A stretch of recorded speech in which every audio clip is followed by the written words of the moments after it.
नमस्कार मंडळी, राम राम. मी आहे महेश बागडे आणि तुम्ही बघत आहे यूट्यूब चॅनल महेश बागडे. आणि आम्ही इयत्ता 7वी 6वी 5वी एक जुनी आठवण म्हणजे की लहानपणी जी आठवण होती. आणि इथं नेमकं मैत्रिणींच्या मग वास्तुकला आलो होतो आणि इथं सर आम्हाला भेटलेत, माने सर भेटलेत, भोसले सर भेटलेत, आकाराम कांबळे सर भेटलेत. म्हणजे आकाराम कांबळे सर घेतलेत तर राष्ट्रगीत म्हणलं की सुरपेटी घेऊन बसायचं सर आणि इतकं भारी वाटायचं. आणि 52 सेकंदाला राष्ट्रगीत संपायलाच पाहिजे, अगदी प्रॅक्टिस होईपर्यंत सरांचं काम असायचं. सर तुम्हाला हे आता एकदम म्हणजे आता आम्ही तुमच्या म्हणजे पाठोपाठ आलोय, किती वर्ष झाले काय कळालंच नाही. आणि वसंत पाटील सर पण तुम्हाला एक जुनी आठवण आणि आत्ताची पिढी आणि त्यावेळीची पिढी काय सांगायचं तुम्हाला? आत्ताच्या पिढीमध्ये बराचसाच बदल झाला आहे.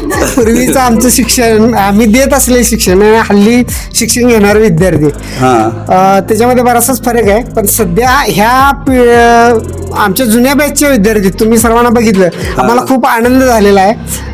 खूप बरं वाटलं, समाधान वाटलं किंवा त्यावेळची मुलं आजही आमची आठवण काढतात. यासारखं समाधान दुसरं कुठलं म्हणजे आम्हाला कार्यक्रमाला फक्त कार्यक्रम नाव फक्त असतं, खरे आपल्याला ही मंडळी किंवा आमचे सर ते गाठ पडणार ह्यातच आनंद वेगळा असतो. तुम्हाला सर काय आठवण सांगायचं? 92-93 काय आठवण खरंच की मला म्हणजे ओळखला तुम्ही हे मला माझ्यासाठी विशेष आहे. कारण काय तो कधी माझा संपर्क नाही होती. नाही संपर्क नाही. आणि आम्ही आमच्या शाळेचा एक वरांडा असायचा आणि वरांडा आता एवढी गर्दळ चालू आहे, पोरं इकडे तिकडे जातात. खरंच सरांनी नुसतं तिकडे वाकून बघितली की असं करून वाकून सुद्धा बघायचं नाही. असं आमचे भोसले सर, असा सरांचा दरारा होता. भोसले सर म्हणल्यावर तर अंगावर काटा मारत त्या काळात. सर तुम्हाला काय बोलायचं आहे? त्या जुन्या आठवणी तुम्हाला काय सांगायचं आहे हसूर तुम्हाला मधल्या? मला अत्यंत आमच्या विद्यार्थ्यांशी अभिमान आहे. कारण आजही संस्कार त्यांच्यात ते जे दिलेले आहेत ते तिने आज जोपासलेले आहेत. त्यामुळे त्यांच्या मनावर, त्यांच्याशी आयुष्यभर आमच्या मनामध्ये आदर राहणार की आता संस्कार संपत चाललेले आहेत. अशा काळामध्ये सुद्धा आमच्या विद्यार्थ्यांनी हा संस्कार जमलेला आहे आणि हा संस्कार त्यांनी भविष्यामध्ये वाढवावा, जेणेकरून आमची ही परंपरा पुढे मुलांच्यावर अशा प्रकारे संस्कार व्हावेत, करावेत, अशा माझी आग्रह आहे. बरोबर. आणि आमचे माने सर असणे कसं विसरणार आपण? आमच्या गावातल्या म्हणजे महाराष्ट्र टीममधले कप्तान करायचं म्हटल्यावर साधी गोष्ट नाही आहे. आमच्या गावातल्या मुले आहेत त्या महाराष्ट्र टीमच्या कप्तान एकेकाळी होत्या, ते माने सरांच्यामुळेच. कारण त्यांनी जी संस्कार आणि म्हणजे जे लावले आणि ती आज सुद्धा आमची मुलं म्हणजे जोपासत आहेत. जयक्रांती क्रीडा मंडळ असू दे, कुठलेही मंडळ असू दे, की आजही माने सरांचं नाव काढून त्या गोष्टी अजून सुद्धा चांगल्या चाललेल्या आहेत. आणि म्हणजे व्यसनाच्या आहारी बोर न जाता, म्हणजे आमच्या दादाचं घे उदाहरण, माने सरांचे त्यांचे गुरु आहेत, परंतु व्यसन नावाचा प्रकारच नाही. कारण माने सरच त्यांना आठवतात सर.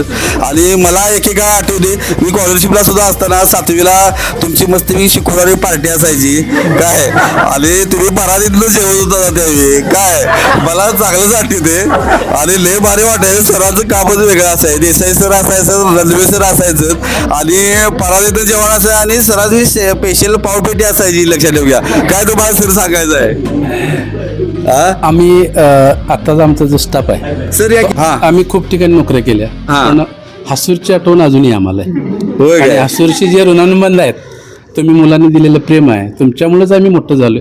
तुम्ही त्यावेळेला शिष्यवृत्ती असेल, सांस्कृतिक असेल, क्रीडा स्पर्धा असेल, यामध्ये तुम्ही मुलांनी जे यश मिळवलं त्यामुळेच आमची महाराष्ट्रामध्ये ओळख झालेली आहे. बरोबर. त्यामुळे आम्हाला नेहमीच हसूरच्या मुलांचा, त्या शाळेचा अभिमान. आणि महत्वाचं म्हणजे आम्ही ज्या वास्तुशांतीसाठी म्हणजे आमच्या मैत्रिणीसाठी आले ते सर, आमचे सरांचेच घर मस्त छान बांधलेलं आहे. आणि सर पण आमच्या हसूरमध्येच आहेत आणि सरांची बदली झाली, परंतु सर मी सरांचा संपर्क आला. सर हसूरबद्दल तुम्हाला काय सांगायचं? शाळेबद्दल तुमचा माझा संपर्क बराच तसा आला आहे. हसूरबद्दल म्हणाल तर माझा जन्मच हसुरात झाला आहे. होय काय? मग काय चांगलं जाईल. माझा जन्म ठिकाण जे आहे ते जन्मस्थळ हसूर आहे.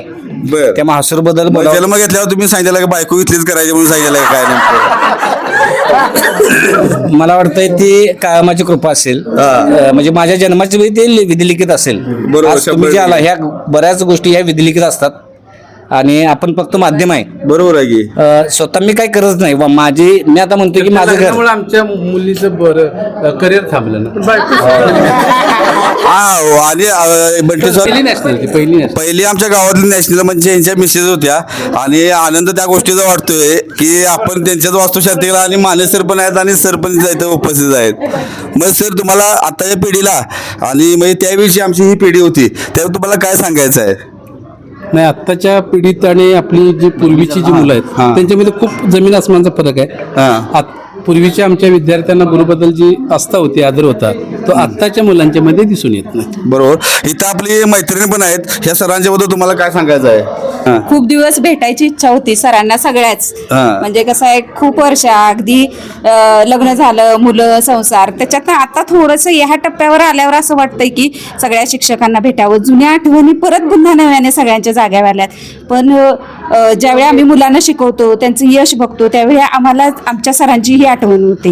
कारण की त्यांनी दिलेले संस्कार, त्यांनी दिलेलं शिक्षणामुळं आता आम्ही आत्मनिर्भर पण होऊ शकलोय आणि आमचा आत्मविश्वास जो वाढलेला आहे तो त्याचं पूर्ण श्रेय आमच्या शिक्षकांना जातं. हा, खरोखरच. आणि आत्ताच्या काळाची शिक्षक आहेत त्यांना म्हणजे आता पालकांनी म्हणजे शिक्षकांनी जर मारलं तर अडचणी जास्त करायला शिक्षकांना, परंतु असं करू नये. कारण ज्या पालकांनी म्हणजे पालकांनी ते सांगायचं आहे की आत्ताच्या मुलांना जर संस्कार पाहिजे असेल तर मार ही द्यायलाच पाहिजे.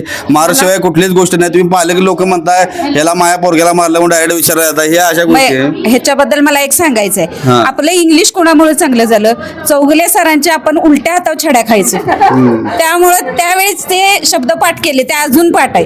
त्यामुळे अजून आमचं इंग्लिश चांगलं आहे. आम्हाला कुठलाही क्लास लावलेला नाही तरी सुद्धा आमचं इंग्लिश चांगलं आहे. आमच्या मुलांना आम्हाला तर 4-4 क्लास आम्ही लावतोय, पण आम्हाला एकही क्लास नसताना अजून आमचं इंग्लिश चांगलं आहे, गणित चांगलं आहे. आमचे सगळे आणि शुद्धलेखन शुद्धलेखन तर एक नंबरच आहे, सगळेच म्हणतायत. मानेसरांची शुद्धलेखनाची वय असायची आणि छड्या सुद्धा खायचं मानेसरांचं आम्ही त्यावेळी. त्यामुळे कसं झालं माहितीये का, तो आदरयुक्त भीती जास्त होती आमच्या मनात. आणि मुली सुद्धा आमच्या वर्गातल्या धाडशी इतक्या झाल्यात की आमची मनोरथा सुद्धा, तू एक कविता सुद्धा मस्त म्हणते आणि तू पुढे भविष्यात कधी कवयित्री सुद्धा होशील. मी सांगितलंय, कारण याच्या कविता अशा असतात, ही सादर करते त्यावेळी मी सांगितलं ही सादर करू नको, तसंच तू शब्दांक तसंच ठेवू शकतात. बालसभेचा उपक्रम होता ना आपल्या हां हां.